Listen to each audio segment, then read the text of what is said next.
భారత జట్టు 2013లో చివరిసారిగా ఛాంపియన్స్ ట్రోఫీ విజేతగా నిలిచింది. నాడు భారత జట్టుకు ధోని నాయకత్వం వహించాడు. ప్రస్తుత ఛాంపియన్స్ ట్రోఫీలో భాగంగా భారత జట్టుకు రోహిత్ శర్మ నాయకత్వం వహిస్తున్నాడు.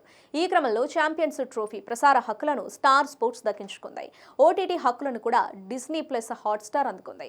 ఈ సిరీస్ ప్రారంభానికి ఇంకా సమయం ఉన్నప్పటికీ కర్టెన్ రైజర్ కార్యక్రమాలను స్టార్ స్పోర్ట్స్ ప్రారంభించింది. ఈ క్రమంలో ఐసీసీ ఆధ్వర్యంలో ఆల్ ఆన్ ది లైన్ అనే కార్యక్రమాన్ని మొదలుపెట్టింది. ఈ కార్యక్రమంలో టీమిండియా ఆటగాడు హార్దిక్ పాండ్యా, ఇంగ్లాండ్ ఆటగాడు ఫిల్ సాల్ట్, నబీ షహీన్ పాల్గొన్నారు. దీనికి సంబంధించిన వీడియోను ఐసీసీ ఇన్స్టాగ్రామ్లో షేర్ చేసింది. అయితే షహీన్తో పాండ్యా కనిపించడంతో అందరూ పాండ్యా పాకిస్తాన్ వెళ్లినట్లు భావిస్తున్నారు. కాగా ఈ తరుణంలోనే టీమిండియా ఆటగాడు హార్దిక్ పాండ్యా మాట్లాడారు. పలు ఆసక్తికరమైన విషయాలను పంచుకున్నాడు.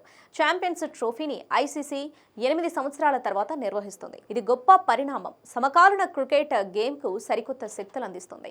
వన్డే ఫార్మాట్కు విభిన్నమైన ఆదరణను తీసుకొస్తుంది. ఈ టోర్నీ కోసం ఎంతో ఆతృతగా ఎదురుచూస్తున్నాను. అభిమానులు కూడా ఆసక్తిగా ఉన్నారు. ఈ మెగా టోర్నీ కోసం అభిమానులు సిద్ధంగా ఉన్నారు. ప్లేయర్లు ఆసక్తిగా ఉన్నారు. మా బ్రాండ్ క్రికెట్ను ఖచ్చితంగా మేము చూపిస్తాం. మా ప్రత్యర్థుల ఎదుట మా సత్తాను ప్రదర్శిస్తాం. అందుకోసం మా జట్టు ఆటగాళ్లు ఆసక్తిగా ఉన్నారని పాండ్యా పేర్కొన్నాడు.